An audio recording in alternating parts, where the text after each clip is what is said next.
Video भी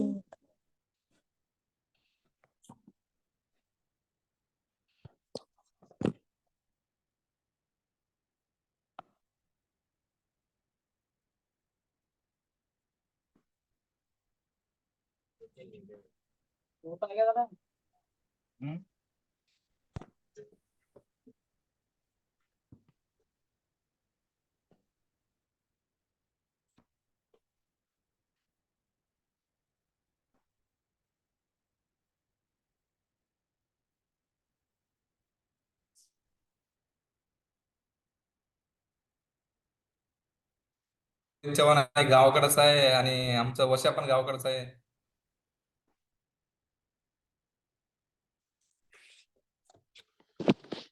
So, dear student, I'm going to start today's class.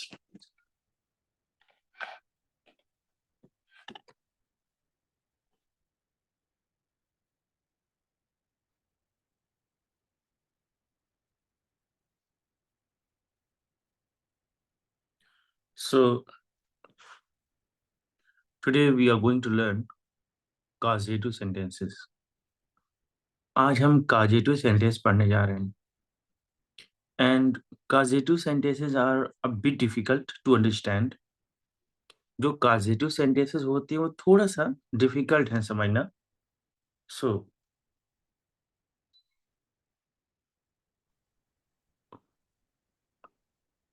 we need to write for better understanding. तो हमें समझने के लिए थोड़ा लिखने की भी जरूरत पड़ेगी ताकि आप लोग बेहतर तरीके से उसको समझ पाएं. लेकिन पहले हम मुंह ज़बानी प्रैक्टिस करेंगे क्योंकि ये कैश है. अगर आपको मुंह ज़बानी समझ में आ गया तो हमेशा के लिए आपके दिमाग में फिट आ जाएगा. आप बात को समझ जाएंगे. But very first we will learn it by practice and if you able to learn by practice that's fantastic. That's wonderful. Okay, but after that we will also write something and we will try to know that how to speak causative sentences. मैं ये नहीं कहता कि हम PDF खोल के नहीं पढ़ेंगे, लेकिन एक बार ट्राई कर लेते हैं, हो सकता है कि बेहतर तरीके से आपको समझ में आ ही जाए, ठीक है? दोनों काम करेंगे, पहले समझेंगे, उसके बाद फिर हम और जो पीडीएफ खोल के हम पढ़ते हैं, अपना नॉर्मल तरीका, दोनों देखेंगे, राइट?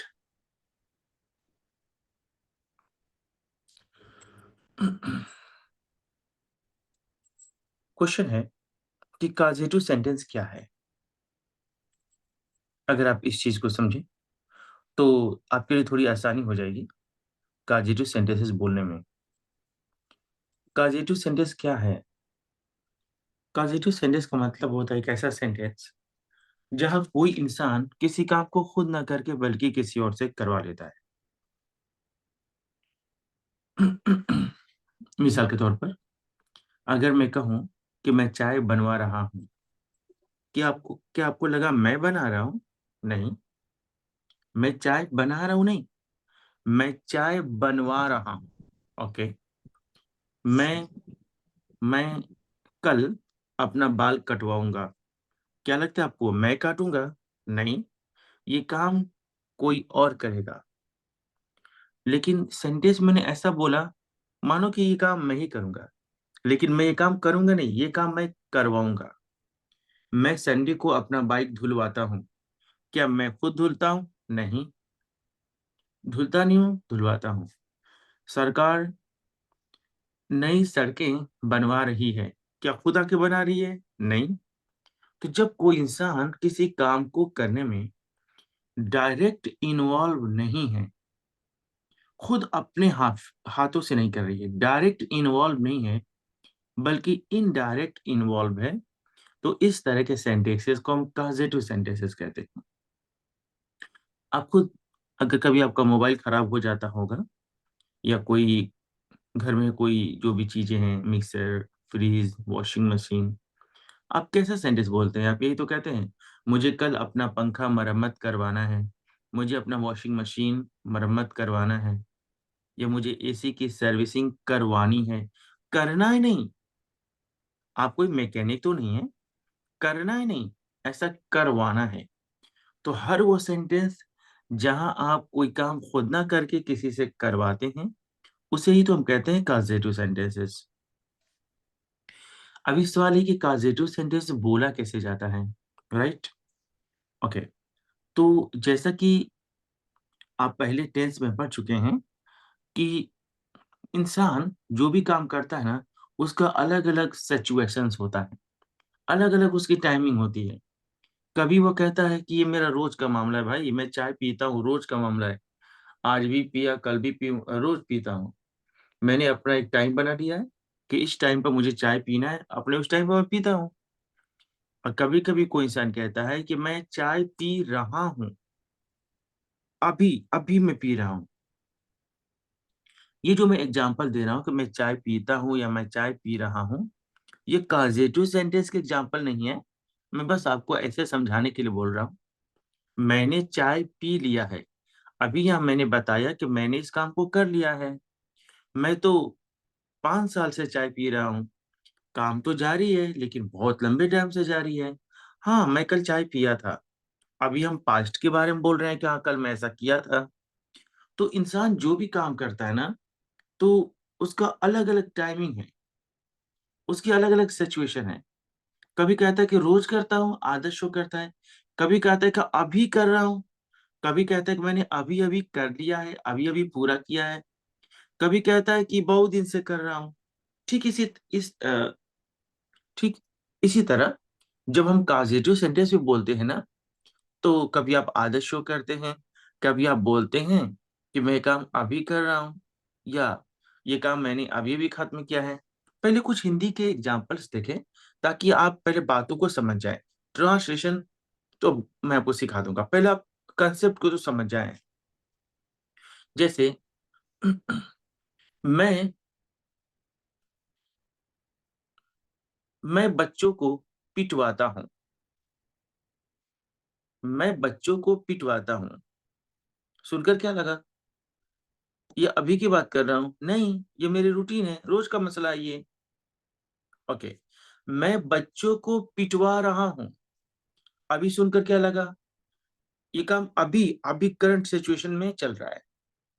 ओके। मैंने बच्चों को पिटवा दिया है। अभी सेंटेंस सुनकर क्या लगा?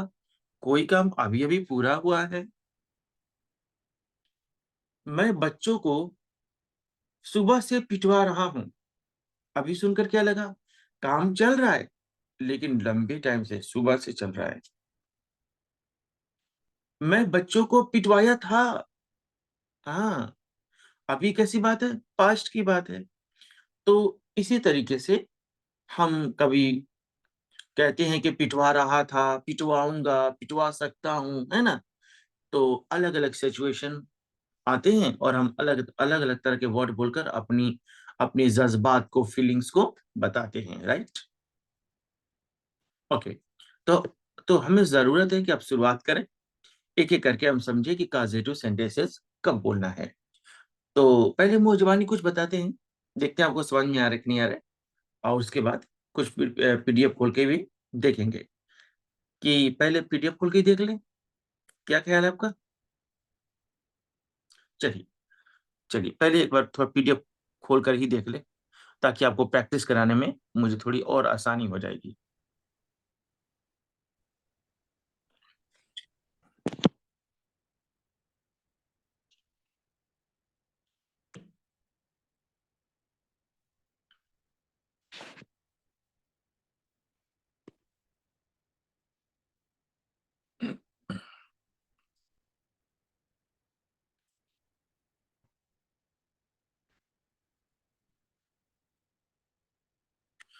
जी, तो आज का टॉपिक है कॉजेटिव सेंटेंसेस। लेकिन अगर मैं थोड़ा-सा अगर मैं आपको कुछ और बता दूँ, या थोड़ा-सा अगर आप मेहनत करके थोड़ा कुछ और देख लें, तो आपके लिए ज़्यादा बेहतर होगा। क्या? स हम 3 आम तौर पर हम 3 तरह के सेंटेंस बोलते हैं। तो अगर मैं तीनों को एक साथ बता दूँ ना, तो आपका बहुत बड़ा प्रॉब्लम सॉल्व हो जाएगा। क्या? एक खुद आप यहाँ पे देखिए।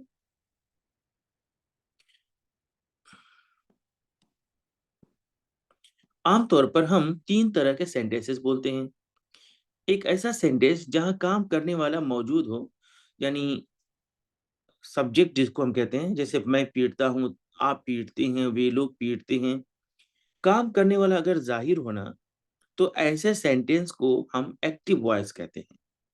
और अच्छी बात यह है ना कि आम तौर पर हमारे लाइफ में जो ज्यादातर सेंटेंसेस बोलने को मिलता है, वो एक्टिव वॉइस सेंटेंस ही होता है। आम तौर पर हम लोग ये वाला सेंटेंसेस बहुत ज्यादा बोलते हैं कि मैं जानता हूँ, तुम पढ़ते हो, मैं पढ़ाता हूँ, है ना। ओके। एक ऐसा सेंटेंस जहां काम करने वाला मौजूद नहीं होता है, यानी सब्जेक्ट लापता या मिसिंग होता है, तो ऐसे सेंटेंसेस को हम पैसिव वॉइस कहते हैं।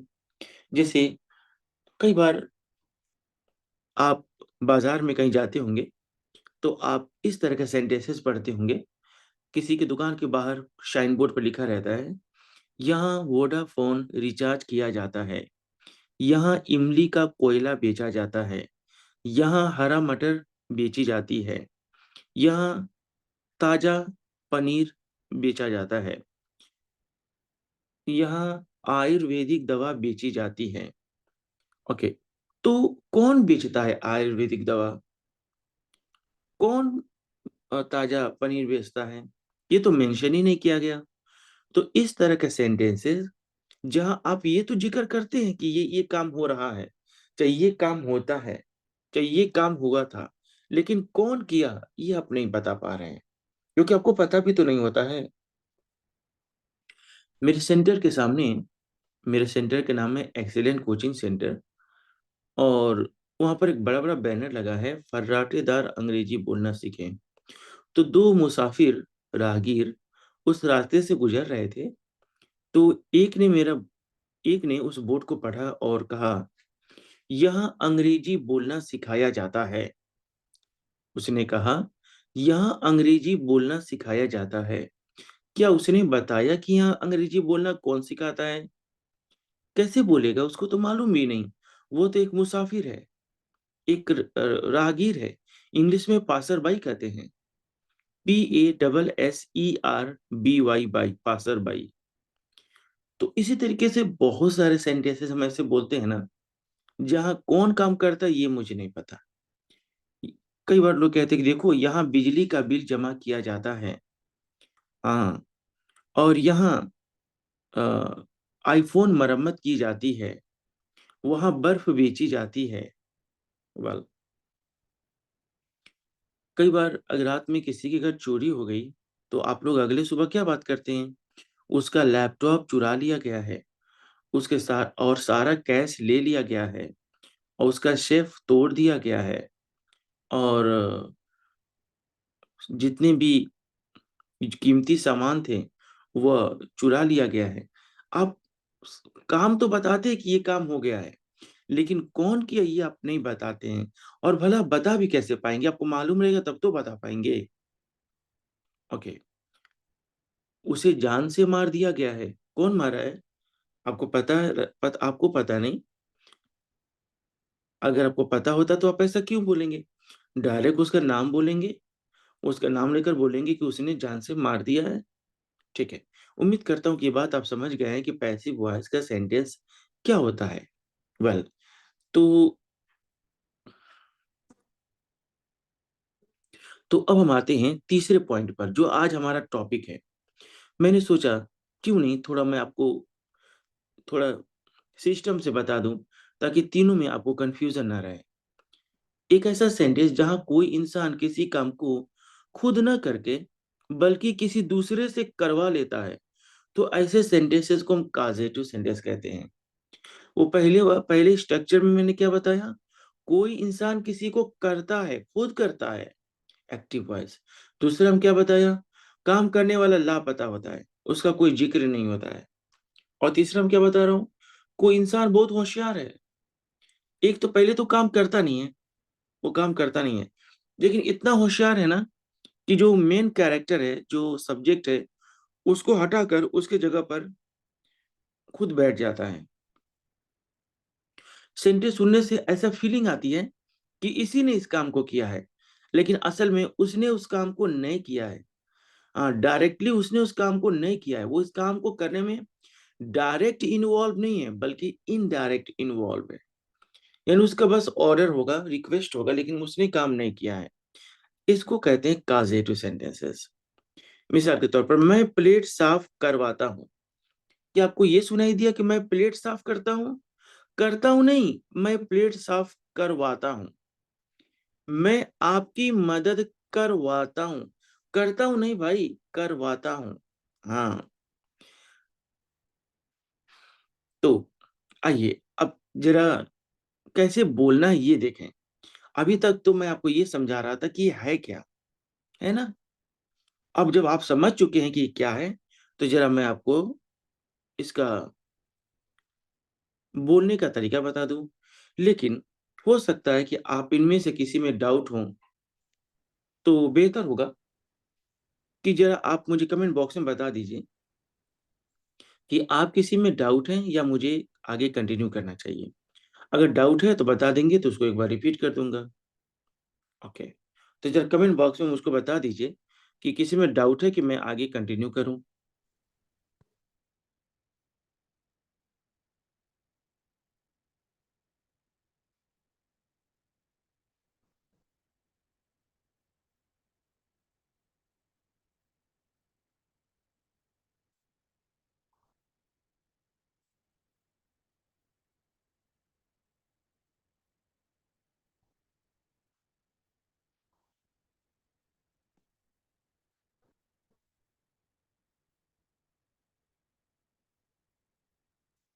ठीक है, जैसे कि अभी तक जो भी कमेंट्स आए, सबका मानना है कि नहीं, ये बात हमको समझ में आई, आगे बढ़ने की जरूरत है। ठीक, तो आगे बढ़ते हैं।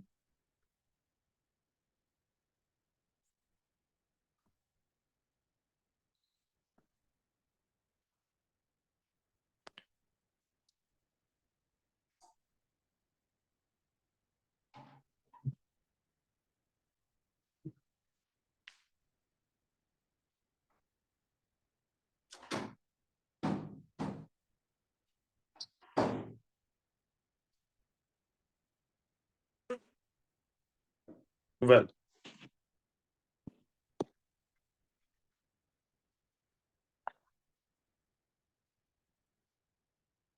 मैं मुझे तीनों बताना चाहिए कि सिर्फ एक बताना, सिर्फ पॉजिटिव बताना चाहिए? मेरे ख्याल में तीनों बता देना चाहिए। चलिए तीनों बताते हैं। अभी हम बात करेंगे इस तरह का सेंटेंस जहां आप आदत शो करते हैं, राइट? आदत शो करने वाला सेंटेंस। वेल, आदत शो करने वाला सेंटेंस कैसे बोलते हैं? वही वर्ब का फर्स्ट फॉर्म। वर्ब का फर्स्ट फॉर्म, अगर सब्जेक्ट तन्हा है, अकेला है, तो एस या ईएस फॉर्म। ओके, अगर सब्जेक्ट जाहिर हो, तो आपको मालूम चले कि इस काम को करने वाला है, तो अगर आपको नहीं मालूम चलेगा कि काम करने वाला कौन है, तो आप ऐसे सेंटेंस को पैसिव वॉइस कहते हैं। और वहां पर सब्जेक्ट बोलेंगे, इज एम आर बोलेंगे, वो आपका थर्ड फॉर्म बोलेंगे। आप कहेंगे सर वो आपका third form, is am are के साथ वो आपका थर्ड फॉर्म, वो आपका थर्ड फॉर्म तो हैव हैज के साथ आता है ना? बिल्कुल आपने सही कहा, वो आपका थर्ड फॉर्म हैव हैज के साथ आता है, कोई डाउट नहीं। लेकिन इज एम आर के साथ भी आता है। जब उस थर्ड फॉर्म का इस्तेमाल आप हैव हैज के साथ कर देते हैं ना, उसका एक अलग मीनिंग बन जाता है। उसका मीनिंग हो जाता है कि मैंने किसी काम को किया है। और जब इज एम आर के साथ आप थर्ड फॉर्म बोलते हैं, तो उसका मीनिंग होता है कि कोई काम किया जाता है। कौन करता है नहीं मालूम। और वैसे मैं आपको बता दूं, ऐसे सेंटेंसेस जहां पता ना चले ना कि इस काम को करने वाला कौन है, तो उसका वर्ब हमेशा हमेशा हमेशा हमेशा थर्ड फॉर्म में ही होता है। यानी जो आप एक्टिव वॉइस के सेंटेंस पढ़ते हैं ना, तो कितना आप कंफ्यूज रहते हैं। कहा जाता है कि यहाँ बोलना है फर्स्ट फॉर्म, जैसे ईट। यहाँ बोलना है फिफ्थ फॉर्म, जैसे इट्स। यहाँ बोलना है सेकंड फॉर्म, जैसे एट। यहाँ बोलना है थर्ड फॉर्म जैसे ईटेन, यहाँ बोलना है आईएनजी फॉर्म यानी फोर्थ फॉर्म जैसे ईटिंग। आप कितना कंफ्यूज रहते हैं, आप कितना परेशान किया जाता है, कभी फर्स्ट बोलो, कभी सेकंड बोलो, कभी थर्ड बोलो, कभी ये बोलो। लेकिन पैसिव वॉइस में ये मसला नहीं है।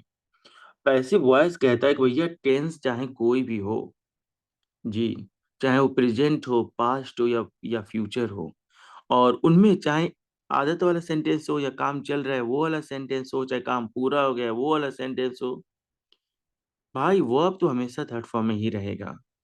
वेल, आप ये चीज नोटिस कर रहे होंगे कि मैं टेंस का नाम नहीं ले रहा हूं।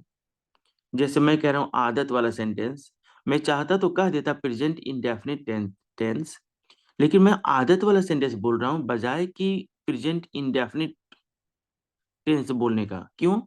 मैं चाहता हूं कि धीरे धीरे आप अपने दिमाग से ये चीज हटाएं कि ये कौन सा टेंस है, बल्कि इसको इसकी खूबी से जानें। बार बार जब मैं कहूंगा ना आदत दिखाने वाला, आदत दिखाने वाला, आदत दिखाने वाला, तो आपके दिल में बैठ जाएगा कि आदत दिखाने वाला वर्ड है वर्ब का फर्स्ट फॉर्म। तो फिर आप कंफ्यूज नहीं रहेंगे। तो इसीलिए मैं किसी टेंस का नाम नहीं ले रहा हूं, क्योंकि वो आपके काम का नहीं है। बल्कि मैं उसके नाम की जगह पर बोल रहा हूँ कोई काम जारी है ये बताने वाला सेंटेंस, कोई काम अभी अभी पूरा हुआ है ये बताने वाला सेंटेंस। तो इस तरीके से क्या होगा, थोड़ा टाइम तो आपको लगेगा, लेकिन एक बार आपके दिल में बात बैठ गई ना कि कोई काम अभी अभी पूरा हुआ है ये थर्ड फॉर्म से बोलना है, कोई काम जारी है आईएनजी फॉर्म से बोलना है, कोई काम होता है तो फर्स्ट फॉर्म या फिफ्थ फॉर्म से बोलना है, और कोई काम हुआ था पास्ट में, कोई काम बहुत पहले हुआ था, ये सेकेंड फॉर्म है। तो आप अच्छी इंग्लिश बोल पाएंगे, यानी कम वक्त में आप अच्छी इंग्लिश बोल पाएंगे। इसलिए मैं इग्नोर कर रहा हूँ टेंस का नाम, बल्कि उसकी खूबी से आपको उसका इंट्रोडक्शन करा रहा हूँ ताकि धीरे धीरे आप उसके हैबिचुअल हो जाएं।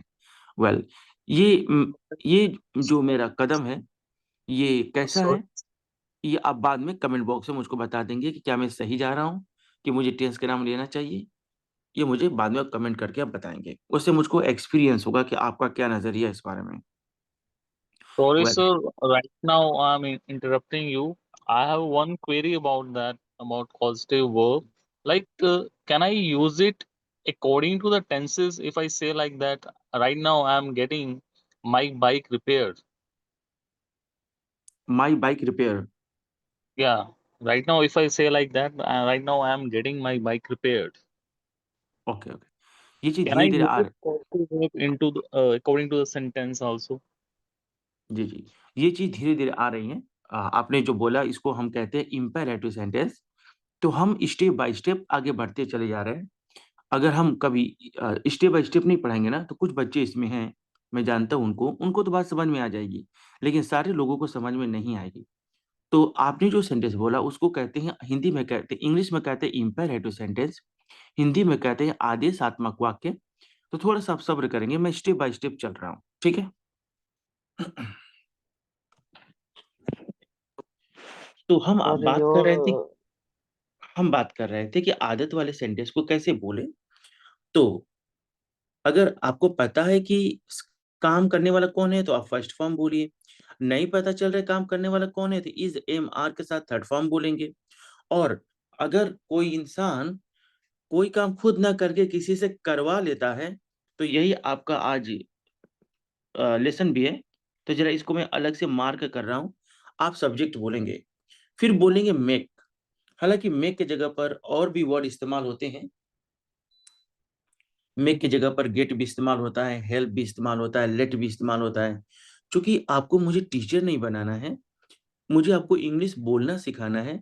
तो इस लिहाज से मुझे चाहिए कि मैं कम से कम वर्ड में आपको समझाऊं और इजी वर्ड में समझाऊं। इसीलिए मैं आपको कई वर्ड नहीं बताऊंगा कि ये भी लग सकता है, ये भी लग सकता है। इससे बजाय कि आप अच्छा इंग्लिश सीखें और कंफ्यूज हो जाएंगे। ओके, तो मैं बस आपको एक वर्ड बताऊंगा, मेक। क्योंकि आप इंग्लिश बोलने के लिए इंग्लिश इंग्लिश सीख रहे हैं, न कि आप टीचिंग के लिए इंग्लिश सीख रहे हैं। दोनों में फर्क हो जाता है। एक टीचर के लिए हर बात जानना जरूरी हो जाता है। इवन फुल स्टॉप, ये कॉमा भी जानना जरूरी हो जाता है। क्वेश्चन मार्क भी जानना जरूरी हो जाता है। तो जो चीज आपके काम का नहीं है वो चीज बताकर आपका दिमाग डाइवर्ट करने से कोई फायदा नहीं। खैर, तो हम सबसे पहले बोलेंगे सब्जेक्ट, फिर बोलेंगे मेक, फिर बोलेंगे ऑब्जेक्ट, फिर बोलेंगे वर्ब का फर्स्ट फॉर्म। डियर स्टूडेंट, ये जो ऑब्जेक्ट और वर्ब का फर्स्ट फॉर्म है ना, इसको मैं दूसरे कलर से, एक को मैं दूसरे कलर से मार्क कर रहा हूँ, क्योंकि मैं आपको पहले बता दे रहा हूँ, यहाँ पर आप बहुत ज्यादा कंफ्यूज होंगे। मेरे कहने के बावजूद भी बहुत ज्यादा आप गलतियां करेंगे। सर ऐसा क्यों कह रहे हैं आप? ऐसा इसलिए ना, क्योंकि अभी तक आपने जितना भी इंग्लिश पढ़ा है, तो आपको आपको पहले वर्ब और बाद में ऑब्जेक्ट बोलने की ना आदत सी पड़ गई है। जैसे मैं कहूँ इंग्लिश, मैं कहूँ अंग्रेजी बोलना, तो आप धड़ाधड़ कहेंगे स्पीक इंग्लिश। रोटी खाना, ईट ब्रेड। पैसा देना, गिव मनी। लेकिन आज का मामला दूसरा है। जब कोई इंसान किसी काम को खुद ना करके बल्कि किसी से करवा लेता है ना, तो ऑब्जेक्ट पहले बोलना है, काम बाद में बोलना है। जैसे अभी आप बोल रहे थे ना स्पीक इंग्लिश, तो अब कहना पड़ेगा इंग्लिश स्पीक। अभी कह रहे थे ना ईट राइस, तो अब कहना पड़ेगा राइस ईट। अभी आप कह रहे थे ना कि ड्राइव ड्राइव अ कार, अब बोलना पड़ेगा अ कार, फिर बाद में बोलना पड़ेगा ड्राइव। तो यहाँ आप कंफ्यूज होंगे, वो नेचुरल है, सभी होते हैं। तो इसीलिए मैंने आपको पहले अटेंशन दिया कि आप वहां पे हो सकते हैं। अच्छा ठीक है, आइए जरा एग्जांपल देखते हैं। मैं मैं कम मैं कमरा साफ करता हूँ। ये तो एक्टिव वॉइस का सेंटेंस है, क्योंकि कौन कमरा साफ करता है? मैं ही तो करता हूँ। I clean the room. I clean the room. कमरा साफ किया जाता है। कौन करता है कमरा साफ? मुझे नहीं पता। जब नहीं पता, तो आप बोलेंगे थर्ड फॉर्म, और थर्ड फॉर्म का पहले बोलेंगे इज, एम या आर, क्योंकि आप आदत वाली बात कर रहे हैं ना कि ऐसा किया जाता है। The room is cleaned. The room is cleaned. Is cleaned यानी इसके साथ वर्ब का थर्ड फॉर्म या आर के साथ वर्ब का थर्ड फॉर्म का मतलब होता है कि ऐसा होता है, ऐसा किया जाता है। हो सकता है कि आप में से किसी के दिल में आ रहा हो, ये द क्यों आया है? जब भी कोई काउंटेबल नाउन सिंगुलर होता है ना, अकेला होता है, तो उसके पहले द का आना लाजमी है, जरूरी है। मैं कमरा साफ करवाता हूँ। इन तीनों सेंटेंस में ना एक चीज कॉमन है। इन तीनों सेंटेंस में एक चीज सिमिलर है, और वो ये है कि तीनों में एक आदत या एक रूटीन की बात हो रही है। तीनों में आदत। ओके। तीनों में डिफरेंसेस ये हैं कि पहला में काम करने वाला हाजिर है, दूसरा में काम करने वाला लापता है, और तीसरा में जो डायरेक्ट उस काम को किया है वो तो गैर हाजिर है, लेकिन जो उस काम में इनडायरेक्ट इन्वॉल्व है ना, यानी जो आदमी काम किया नहीं है बल्कि करवाया है, वो इसमें हाजिर है। मैं कमरा साफ करवाता हूँ। इस तरह के सेंटेंस बोलने के लिए सबसे पहले आप बोलेंगे सब्जेक्ट, उसके बाद आप बोलेंगे मेक। I make. बच्चों के दिल में आता है कि सर मैं क्यों बोलूं? मैं हमको तो पता है मेक मीन्स बनाना होता है, और यहाँ तो बनाने का कोई बनाना तो बोल नहीं रहे हैं। जब बनाना बोल ही नहीं रहे तो हम मैं क्यों बोलेंगे? ठीक है, आपका सोचना सही है। मेक इसलिए बोलेंगे ना, क्योंकि मेक इस बात को जाहिर करेगा कि ये काम हुआ नहीं, ये काम सब्जेक्ट ने खुद नहीं किया है बल्कि किसी से करवाया है। हाँ, ये काम जो आदमी कह रहा है ना कि मैंने वो खुद अपने हाथ से न करके किसी से करवाया है। अच्छा, उसके बाद आप बोलेंगे ऑब्जेक्ट। आप कहेंगे द रूम, और फिर बोलेंगे वर्ब का फर्स्ट फॉर्म। वो होगा क्लीन। तो फिर कुछ लोगों के दिमाग में आएगा कि सर, यहाँ पर मेरे दिमाग में दो क्वेश्चन है। एक, तो हम पहले भी कई जगह मेक बोलते थे, जैसे मैं चाय बनाता हूँ, आई मेक टी। तो तो हम कैसे समझेंगे कि इस मेक का मतलब ये काजेटिव है, यानी ये कोई इंसान किसी काम को करता नहीं बल्कि करवाता है। भाई, जब कोई इंसान इंग्लिश में मुझसे बात करेगा तो हम कैसे समझेंगे? क्योंकि मेक तो वहां भी आता है ना जहां पर कोई इंसान काम करने वाला हो, सब्जेक्ट जाहिर हो। जैसे मैं चाय बनाता हूँ, आई मेक टी। तो ये अगर वो सेंटेंस काजेटिव होगा ना, तो आपको दो, वहां पर आपको दो सिंबल नजर आएगा। एक आपको मेक नजर आएगा, और दूसरा ऑब्जेक्ट पहले होगा, और जो काम होगा ना, चाय बनाना चाहे जो भी, वो काम बाद में होगा। जी, यह दो डिफरेंसेस आपको इसलिए दिए जा रहे हैं ताकि आप कंफ्यूज ना हो जाओ उस मेक में जहां सब्जेक्ट हाजिर था। तो अगर वो वाकई कॉजेटिव रहेगा तो सिर्फ मेक ही नहीं आएगा, बल्कि ऑब्जेक्ट पहले आएगा और वो बाद में। लेकिन असल में अगर वो कॉजेटिव नहीं होगा ना, तो वह पहले आता है और ऑब्जेक्ट बाद में। मेरे क्लासरूम में, ऑफलाइन क्लास में, कई सारे बच्चे पूछते हैं कि सर, ये चीज मेरी जुबान पे नहीं चढ़ रही है कि पहले ऑब्जेक्ट बाद में वो आपका फर्स्ट फॉर्म, पहले ऑब्जेक्ट क्यों?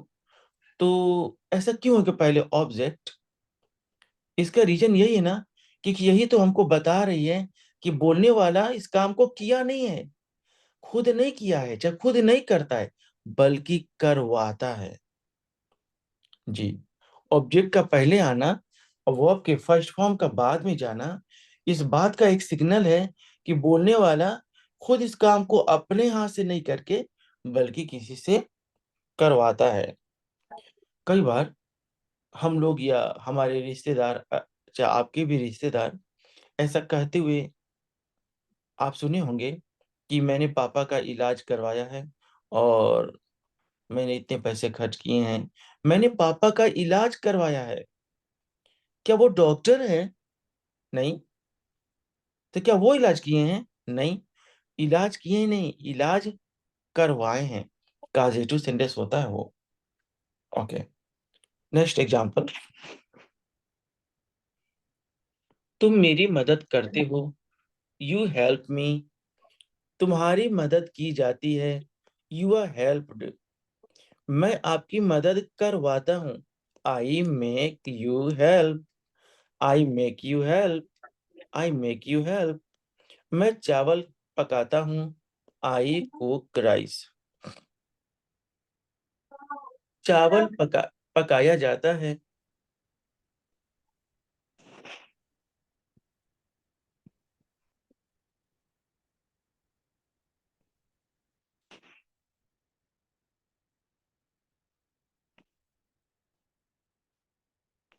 चावल पकाया जाता है, राइस इज कुक्ड। मैं चावल पकवाता हूँ, I make rice cook. I make rice cook. कई सारे बच्चे सोचते हैं, क्या हम मेक की जगह पर गेट का इस्तेमाल कर सकते हैं? बेशक कर सकते हैं, कर सकते हैं, आप, कोई मसला नहीं। बस प्रॉब्लम ये है ना कि जब आप यहाँ पर गेट बोलेंगे तो ये जो कुक है, इसको आपको थर्ड फॉर्म में लिखना पड़ेगा, कुक्ड। तो अगर आप खतरों के खिलाड़ी हैं, आपको थर्ड फॉर्म बोलना बहुत अच्छा लगता है, तो आप गेट भी बोल सकते हैं। लेकिन मेरा मानना है ना कि आपको कम से कम टेंशन में पड़ना चाहिए अगर आप फ्लुएंसी चाहते हैं। तो अगर आप टफ वर्ड इस्तेमाल करेंगे तो कुछ सेकंड्स उस वर्ड को सोचने में लग जाएगा। तो जो सेकंड्स सोचने में लगेगा ना, उस उतना देर आपकी फ्लुएंसी खराब होगी। जो सेंटेंस आप बहुत अच्छा से जानते हैं ना, उसको बहुत अच्छा से बोलते हैं। अगर मैं आप लोगों से पूछूं कि बताइए मैं तैयार हूं, इसकी इंग्लिश क्या होगी, आप बेधड़क बोलेंगे, I am ready. I am ready. Hmm. लेकिन अभी मैं कह दूं, जरा बताइए मैं जिद्दी हूं, इसकी इंग्लिश क्या होगी? I am. अब सोचने लगे होंगे आप लोग, आई एम के बाद क्या होगा, जिद्दी का क्या होगा? आप लोगों में से कुछ लोग को आता भी होगा, लेकिन ज्यादातर लोग सोचने लगे होंगे। जब आप सोचेंगे, आपकी फ्लुएंसी खराब होगी, आपका वो फर्राटेदार वाला बोलने का सपना चूर चूर हो जाएगा। क्यों? आपका अटेंशन गया कहीं और। तो इसीलिए ना, आपको आपको इजी वे अपनाना चाहिए, ताकि कोई भी सेकंड्स सेंटेंस बनाने पर ना जाए, ताकि आप अपनी फ्लुएंसी को पूरा वक्त दे पाए। यस, बाकी आपकी मर्जी, आप भी होशियार लोग हैं। वेल, वह मुझे पढ़ाती है, शी टीचेज मी। ये एक्टिव वॉइस है ना, क्योंकि मुझे पता तो चल ही रहा है कौन पढ़ाती है। ओके, मुझे पढ़ाया जाता है, I am taught. I am taught. मैं आपको पढ़ाता हूँ। सॉरी, मैंने थोड़ा गलत बोला। पढ़ाता हूँ नहीं, पढ़वाता हूँ। मैं आपको पढ़वाता हूँ। I make you teach. यानी मैं खुद नहीं पढ़ाता हूँ, बल्कि मैं कोई टीचर रखा हूँ और मैं आप लोग को पढ़वाता हूँ। अक्सर माँ-बाप यही कहते हैं कि मैं अपने बच्चे को ये बीएससी करवा रहा हूँ, मैं अपने बच्चों को एमबीबीएस करवा रहा हूँ, मैं अपने बच्चों को इंग्लिश स्पीकिंग पढ़वा रहा हूँ। पढ़ा रहा हूँ नहीं, पढ़वा रहा हूँ। वेल, अभी तक जो भी आपने सेंटेंसेस देखा, ये सब आदत शो करने वाले सेंटेंसेस थे। अब हम जा रहे हैं अब हम जा रहे हैं कुछ ऐसे सेंटेंसेस फॉर एग्जांपल देखने, जहां आपको बताया जाएगा कि ये काम जारी है, चल रहा है। ठीक है?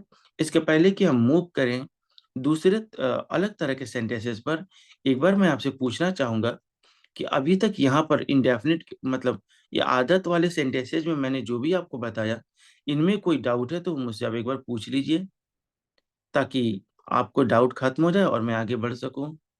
इसमें कोई प्रॉब्लम है तो पूछ लीजिए आप।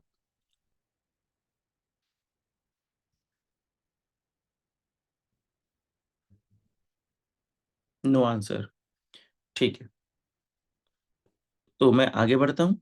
बाय द वे, अगर आपको 5 मिनट बाद भी याद आए ना कि नहीं, नहीं एक सवाल था, तो बाद में भी पूछ सकती हैं। वेल, अभी तक हम आदत वाला सेंटेंस देख रहे थे कि ऐसा मैं करता हूँ। अब हम जा रहे हैं कुछ ऐसा सेंटेंस देखने, जहाँ पर मैं बताऊँगा कि मैं ऐसा करता हूँ नहीं, कर रहा हूँ। अभी करंट सिचुएशन की बात कर रहा हूँ कि कर रहा हूँ भैया। एग्ज़ाम्पल देखिए ज़रा।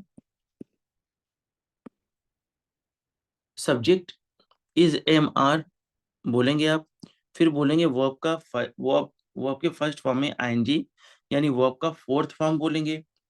ऐसा तब करेंगे जब आप एक्टिव वॉइस वाला सेंटेंस बोलेंगे, यानी काम करने वाला ज़ाहिर होगा तो। जैसे मैं दौड़ रहा हूँ, कौन दौड़ रहा है? मैं दौड़ रहा हूँ भाई, आई एम रनिंग। मैं लिख रहा हूँ, कौन लिख रहा है? अरे मैं लिख रहा हूँ जी, आई एम राइटिंग। तो जब आपको पता चले कि इस काम को करने वाला कौन है, तो कहेंगे आप I am, you are, he is, she is, फिर बोल देंगे आईएनजी फॉर्म। आइए अब जरा दूसरा स्ट्रक्चर देखें। जब आपको नहीं पता है कि इस काम को करने वाला कौन है, काम तो चल रहा है, ये तो बात सही है कि काम चल रहा है। कर कर कौन रहा है, ये तो मालूम ही नहीं चल रहा। तो आप सब्जेक्ट बोलेंगे, फिर बोलेंगे इज या एम या आर, फिर बोलेंगे बीइंग। यहाँ जो बीइंग लिखा है इसकी स्पेलिंग थोड़ी सी मिसिंग है। सही स्पेलिंग होती है बीईआईएनजी, बीइंग। फिर बोलेंगे वर्ब का थर्ड फॉर्म। मिसाल के तौर पर, मुझे पीटा जा रहा है, कौन मार रहा है? इसका तो मुझे पता नहीं। मुझे पीटा जा रहा है, आई एम बीइंग बीटेन। मुझे अ, मुझे पैसा दिया जा रहा है, I am being given money. Okay. लेकिन अगर सेंटेंस ऐसे बोलूँ तो, जहाँ कोई इंसान किसी काम को कर तो नहीं रहा है, बल्कि करवा रहा है। सब्जेक्ट बोलिए, इज एम आर में से कोई एक बोलिए, फिर मेकिंग बोलकर ऑब्जेक्ट बोलेंगे, फिर वर्ब का फर्स्ट फॉर्म। मिसाल के तौर पर, मैं इंग्लिश पढ़ा रहा हूँ, आई एम टीचिंग इंग्लिश। मैं इंग्लिश सॉरी मुझे इंग्लिश पढ़ाया जा रहा है, English is being taught. English is being taught. मैं इंग्लिश पढ़ाता रहा हूँ नहीं, पढ़वा मैं इंग्लिश पढ़वा रहा हूँ। आमतौर पर जो ये कॉजेटिव सेंटेंसेस होते हैं ना, ये हमारे डेली लाइफ में इसके इस्तेमाल कम होने की वजह से जुबान पर ये बात जल्दी चढ़ती भी नहीं है। मैं इंग्लिश पढ़वा रहा हूँ, कैसे बोलेंगे? I am making English teach. I am making English teach. Okay. वह सड़क हम लोग सॉरी वे सड़क साफ कर रहे हैं, कौन कर रहा है? वही लोग तो कर रहे हैं ना। They are cleaning the road. They are cleaning the road. सड़क साफ की जा रही है, the road is being cleaned. The road is being cleaned. मैं सड़क साफ करवा रहा हूँ, कर रहा हूँ नहीं, करवा रहा हूँ। I am making the road clean, I am making the road clean. तो ये रहा कुछ सेंटेंसेस जहां बताया गया कि कोई काम जारी है, चल रहा है। वेल, अब हम बढ़ रहे हैं कुछ अलग स्ट्रक्चर पे, लेकिन इसके पहले कि हम आगे बढ़ें, मैंने आपको अभी दो तरह का सेंटेंस बताया, एक में आदत वाली बात और एक में काम जारी है। अगर आपको कोई कंफ्यूजन है तो जरा पूछ लीजिए।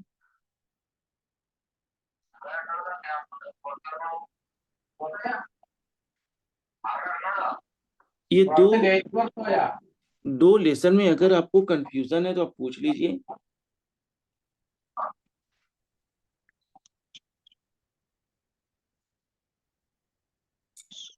आपकी तरफ से कोई आंसर नहीं मिला? हाँ जी, बोलिए। I am making English teach सही है या I am getting English taught होगा? थोड़ा थोड़ा सा जोर से बोल दीजिए। सर बोल रहे हैं I am making English teach है, हाँ हाँ तो ये सही है जी। या आई आप एम क्या गेटिंग, या I am getting English taught होगा? क्या आप थोड़ा देर से ज्वाइन हुए हैं? Yes sir. तो ये बात ना पहले बताई गई है, आप चूंकि देर से ज्वाइन हुए हैं इसीलिए आपको नहीं पता। और आप मेक की जगह पर गेट का भी इस्तेमाल कर सकते हैं, लेकिन गेट बोलेंगे तो वो आपका थर्ड फॉर्म आएगा, और मेक बोलेंगे तो वो आपका फर्स्ट फॉर्म आएगा। जहां तक मैं अपने स्टूडेंट्स को जानता हूँ ना, जब मेरे ज्यादातर जो यस स्टूडेंट्स यस। हैं वो थर्ड फॉर्म से डरते हैं, घबराते हैं, और उनको उनकी जुबान पर फर्स्ट फॉर्म आसानी से आ जाती है।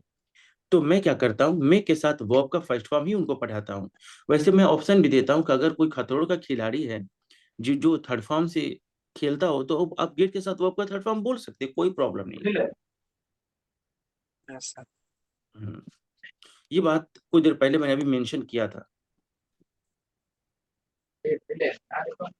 Okay, okay. और किसी भाई के पास कोई क्वेश्चन है?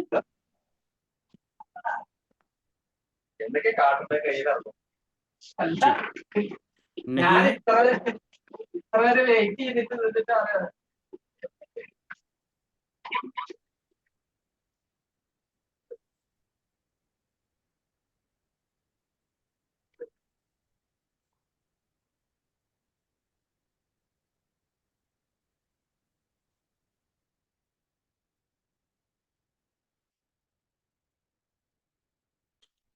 स्पीकर खोल के नहीं बैठा जाता है, आपको जब क्वेश्चन पूछना हो तो ऑन करके पूछ कर फिर बंद कर दिया जाता है। ऐसा करने से सभी बच्चे डिस्टर्ब होते हैं, मैं खुद।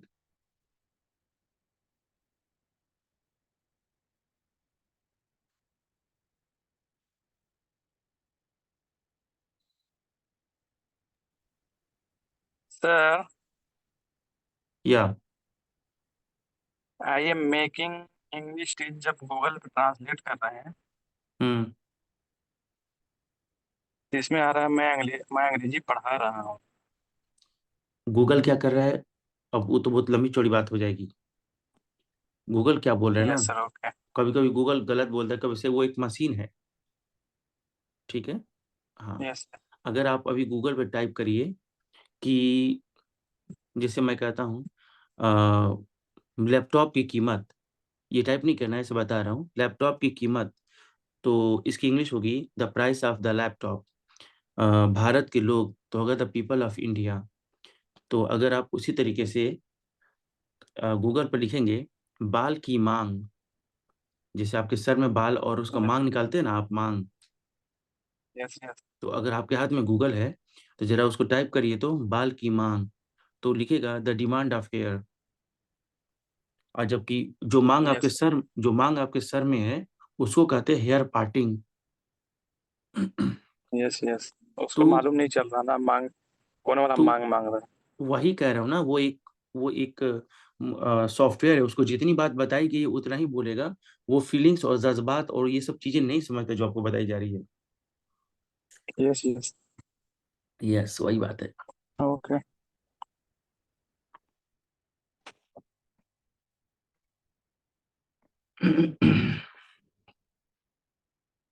वेल, तो और किसी भाई के पास कोई क्वेश्चन है तो जरा पूछ लीजिए। अगर आपके मन में डाउट है और पूछेंगे तभी क्लियर होगा, अपने दिल में रखेंगे तो कैसे काम चलेगा। पूछ लीजिए, नहीं अगर नहीं हो तो फिर आगे बढ़ते हैं। और एक बार और कहता हूँ, और किसी भाई के पास कोई क्वेश्चन तो पूछ लीजिए। क्वेश्चन पूछना अच्छी बात है। लाइव क्लास का मतलब ही होता है कि आप क्वेश्चन पूछने के लिए ले रहे हैं। ये तो आप रिकॉर्डेड क्लास नहीं ले लेते। लाइव का मतलब ही क्या है? इसीलिए तो कि ताकि हमको दिक्कत होगी तो हम सर से पूछेंगे, वो हमको सवालों का जवाब देंगे।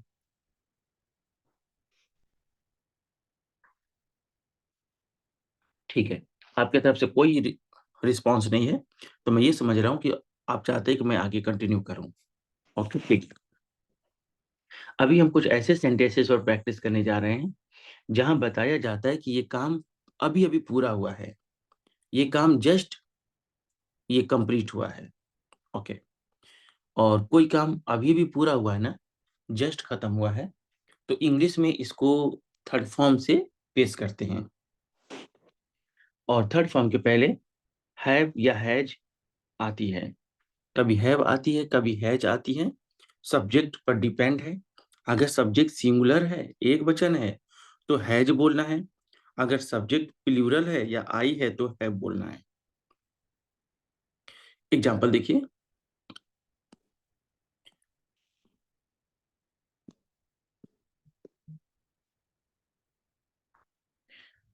मैंने पैसा दे दिया है। पैसा देने वाला जाहिर है कौन दिया पैसा? अरे भैया मैंने दिया है। तो कहिए I have given money. I have given money. लेकिन जरा दूसरा एग्जांपल देखिए, पैसा दे दिया गया है। कौन दिया है पैसा? नहीं मालूम। कहिए money has been given. Money has been given. जब नहीं मालूम चलेगा ना इस काम को करने वाला कौन है, तो आप सब्जेक्ट के बाद हैव या हैज बोलकर आप बीन बोलेंगे, फिर वो आपका थर्ड फॉर्म बोलेंगे। यानी चाहे एक्टिव का सेंटेंस हो चाहे पैसिव का सेंटेंस हो, सब्जेक्ट तो आप दोनों में बोल रहे हैं, हैव तो दोनों में बोल रहे हैं, थर्ड फॉर्म तो आप दोनों में बोल रहे हैं, है ना। जो नहीं बोल रहे हैं तो एक्टिव में आप बिन नहीं बोल रहे हैं और पैसिव में आप बिन बोल रहे हैं। जब ये बात मैं बच्चों को बताता हूँ तो कुछ बच्चे मुझसे कहते हैं सर बिन। अरे बिन तो उसमें आता है ना जिसमें कोई काम लंबे टाइम से चल रहा हो। यही तो प्रॉब्लम है कि आपने अपने दिमाग में फिट कर लिया है कि बिन या सलाम कोई। जी वालेकुम सलाम।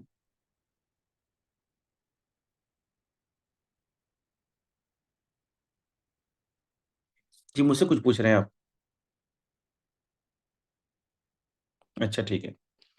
तो जैसे एक आदमी ने अपने दिल में ये बिठा लिया है कि चीनी का इस्तेमाल सिर्फ चाय बनाने के लिए करेंगे। क्यों? कई जगह इस्तेमाल होता है चीनी का। उसी तरीके से बीन का इस्तेमाल कई जगह होता है। बीन के बाद आईएनजी फॉर्म बोल देंगे ना, तो इसका ये मतलब बनेगा कोई काम लंबे टाइम से चल रहा है। और बीन के साथ जब थर्ड फॉर्म बोल देंगे तो इसका मतलब हो जाएगा कोई काम किया गया है। नहीं समझे ना, मैं थोड़ा लिख कर बता रहा हूँ।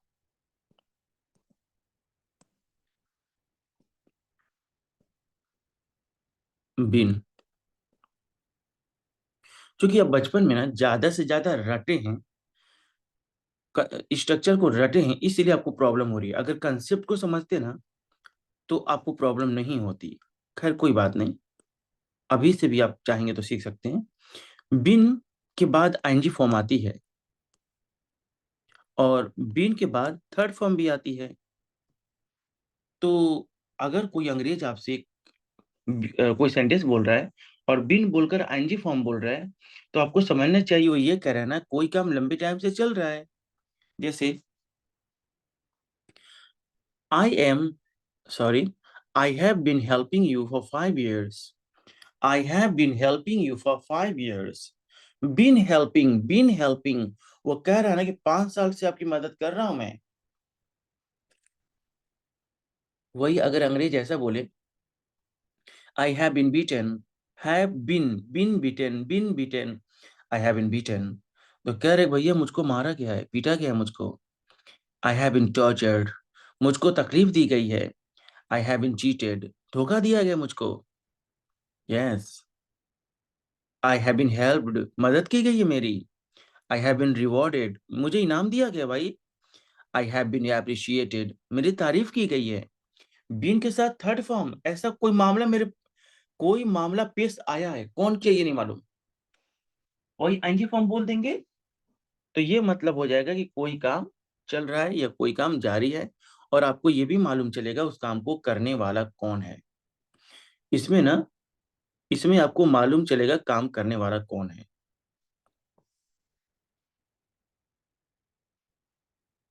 आप सोचे, आपके दिन में शायद ये आ रहा होगा, सर क्या ऐसा भी मुमकिन है कि इसका ये भी मतलब हो जाए कि काम कौन किया है ये मालूम ना चले।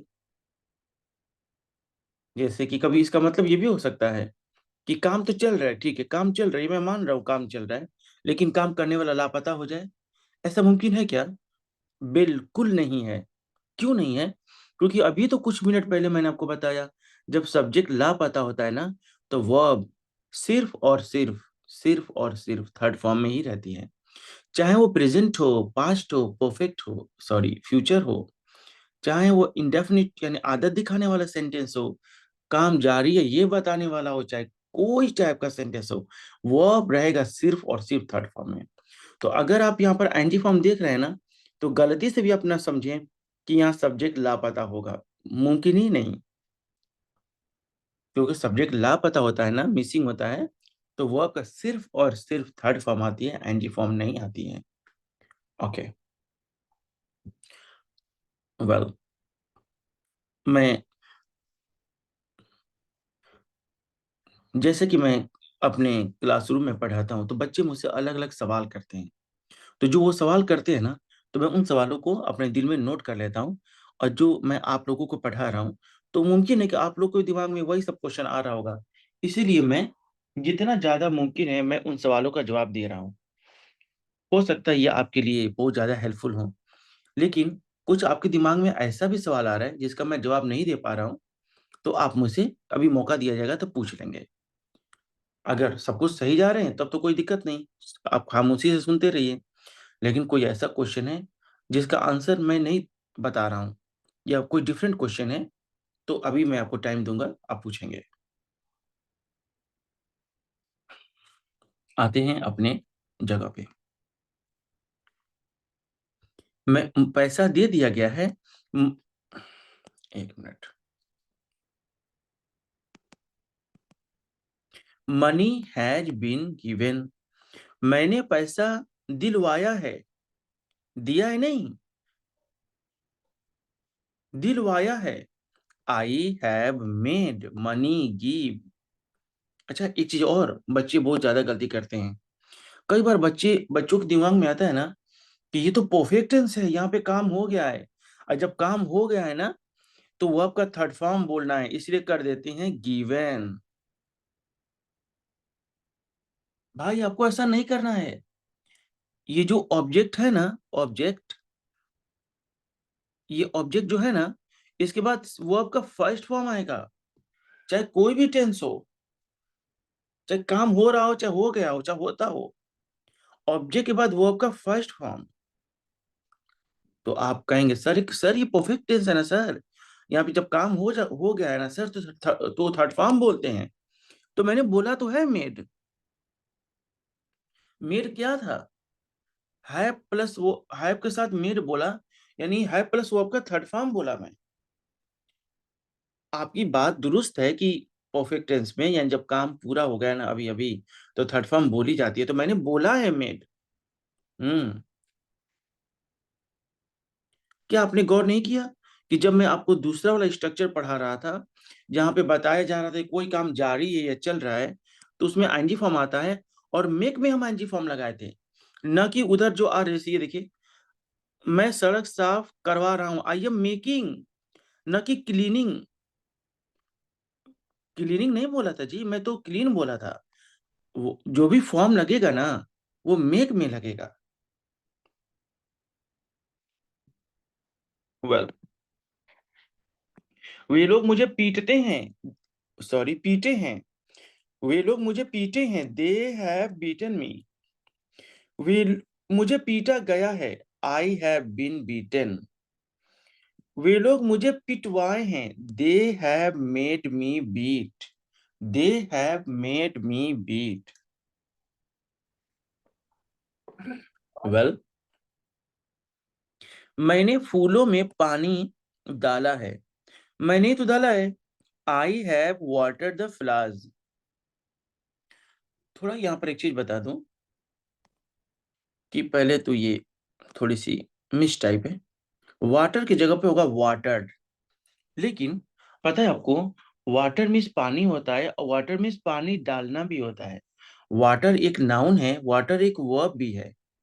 इंग्लिश में कई ऐसे वर्ड है ना जो किसी चीज का नाम भी है और वो काम भी शो करते हैं। उन्हीं उन्हीं में से एक वाटर है। वाटर मीन्स पानी और वाटर मीन्स पानी डालना। आपको अलग से डालने की इंग्लिश नहीं ढूंढनी है। वाटर का मतलब ही होता है पानी डालना। I have watered the flowers. फूलों में पानी डाल दिया गया है।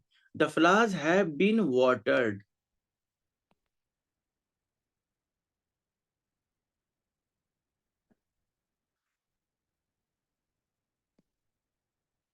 मैंने फूलों में पानी डाला है। I have made the flowers water. I have made the flowers water. आपने 100 रुपया दिया है। You have given 100 rupees. 100 रुपया दिया गया है। 100 rupees have been given. 100 rupees has been given. मैंने मैं Medium कहाँ ना आवाज जाए ना यार।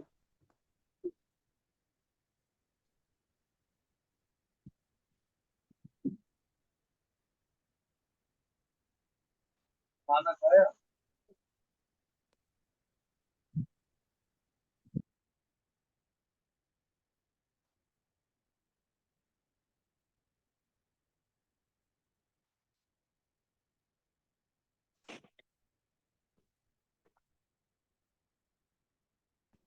ओके।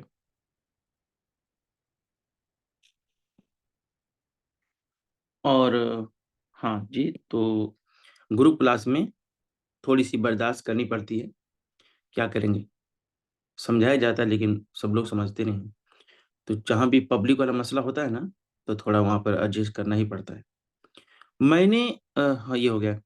मैंने एक लैपटॉप खरीदा है। I have bought a laptop. एक लैपटॉप खरीदी गई है। A laptop has been bought. मैंने एक लैपटॉप खरीदा है, सॉरी खरीदवाया है। मैंने एक लैपटॉप खरीदवाया है। I have made a laptop bye.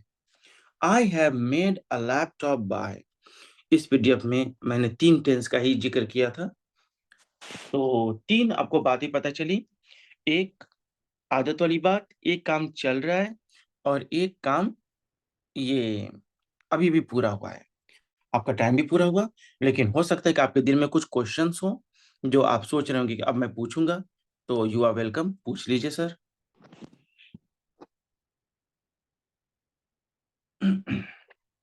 Sir आपका लैपटॉप का टाइम सही नहीं है क्या? मेरा क्वेश्चन यही है फर्स्ट। जी क्या है? आपका लैपटॉप का टाइम सही नहीं है। नहीं, वो सही तो है। शायद 3 मिनट आगे 3 है। Minute, 2 minute, 2 minute. तो उससे क्या फर्क पड़ता है? नहीं सर, मैं अपना इधर टाइम में देखता था 9 बज रहा है, उधर 10:34, इसलिए मेरे को दिमाग बहुत मतलब खराब हुआ, इसकी वजह से पूछे। नहीं नहीं, ओके। मैं अपनी घड़ी को ना 2 मिनट थोड़ा तेज रखता हूँ। इससे क्या होता है ना कि थोड़ा मैं मेरा मतलब क्लास मिस नहीं होता है। एकदम टाइम से रहता हूँ यस तो यस दिक्कत हो जाती है। तो अपना 1-2 मिनट बढ़ा के रखता हूँ ताकि मेरा माइंड सेट रहता है कि ये टाइम हो गया, जल्दी करो जल्दी करो। Yes yes. अपना अपना लोगों का वो होता है। हाँ जी, कोई दिक्कत बताइए, सही कर दो उसको। नहीं नहीं, दिक्कत नहीं है। ओके, 3 मिनट में आगे रखा हूँ ताकि कभी आप लोग सही। क्लास मिस ना हो। Hello, sir. हाँ Good जी, evening. Good evening. Sir, I wanna you ask us some question. Some questions. Means sentence. Okay. Positive. Okay. Start asking. All right.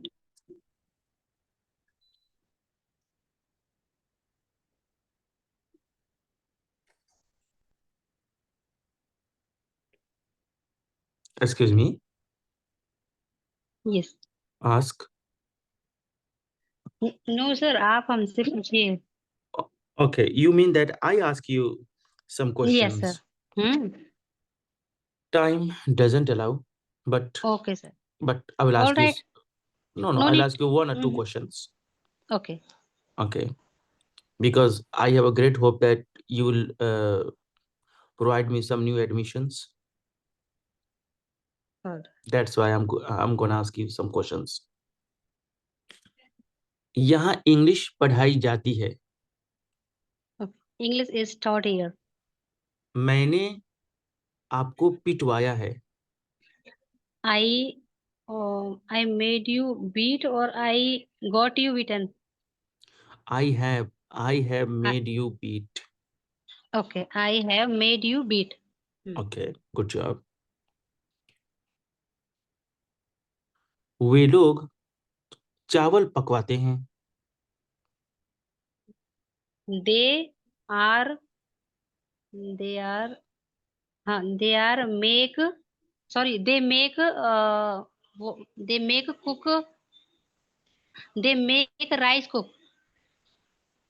They They make are rice cook. side. No they make rice cook. जो साहब बोल रहे are वो भी अपना पूरा बात बोल के जाइए.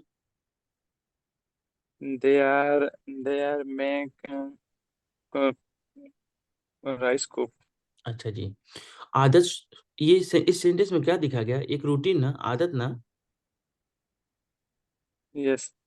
आदत वाले से ना EJMR का बहुत पुराना झगड़ा है, मुकदमा चलता है. आप कभी दोबारा EJMR को मत लेकर आइएगा आदत वाले सेंटेंस में. हम्म. हाँ, ये अलग बात है कि जब आप पैसिव वॉइस बोलेंगे जहाँ सब्जेक्ट लापता हो तो आ जाता है. अगर सब्जेक्ट जाहिर है या अगर का नकली सब्जेक्ट भी है, जैसे कि मैं चावल पकवाता हूँ, तो भी EJMR का कोई जगह है ही नहीं वहां पर. तो इस तरीके से ये अनिल कुमारी जी सही कह रहे थे. खैर कोई नहीं, आगे बोलिए. मैं चावल पकवा रहा हूँ. I am making rice cook. मैंने चावल पकवा दिया है. I have made rice cook. Okay. मैं आपकी मदद करवाता हूँ. I make you help. मैं आपकी मदद करवा रहा हूँ. I am making you help. मैंने आपकी मदद करवा दिया है. I have made help. I have made you help. Yes sir. आप बहुत होशियार हैं. That's great. Thank you. Well, Sir. Okay. तो ये आज का क्लास खत्म होता है. मिलते हैं हम कल. Hello, sir. हाँ जी बोलिए. Sir, I have one question, sir. Already I asked in comment box. बिल्कुल पूछिए, लेकिन थोड़ा सा आप पूछिए. आपकी आवाज थोड़ा सा समझ नहीं आ रही. Sir, क्या पूछ? already I asked in comment box. Please check. हाँ बिल्कुल देख रहे हैं. नीरज नाम है आपका? Yes, sir. I have a question. Can you told me, sir, which one is right sentence? Hindi sentence is मेरे पास कब ईयरफोन होगा? When will I have an earphone? When will I have an earphone? मेरे पास कब earphone होगा? मतलब आपको कहना चाहिए when will, हालांकि आई के साथ शायद लगता है, लेकिन आजकल मॉडर्न इंग्लिश में will लग रहा है. When will I have an earphone? अच्छा, आप कुछ एग्जांपल भी दिए हैं क्या? मैं देखा नहीं. देख रहे हो. When will have, नहीं नहीं, ये पहला और गलत है. When will I have an earphone? अगर दोनों कान की बात करें तो ईयरफोन सही है। When will I get my earphone? ये 2 नंबर वाला सही है और 3 नंबर वाला भी सही है, लेकिन थोड़ा सा दूसरे हिसाब से सही है कि मैं अपने एयरफोन कब पाऊंगा।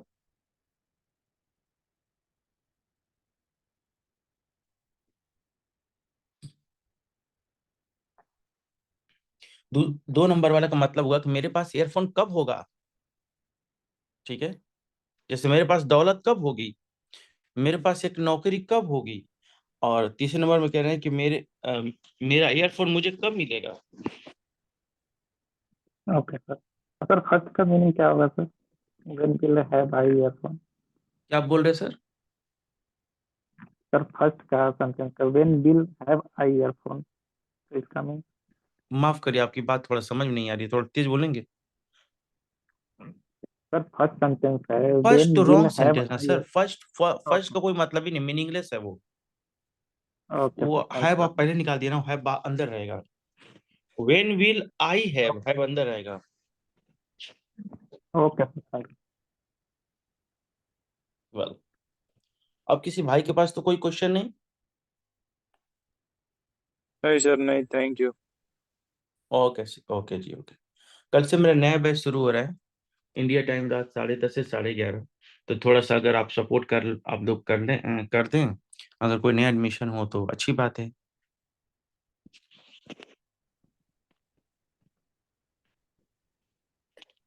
Okay sir.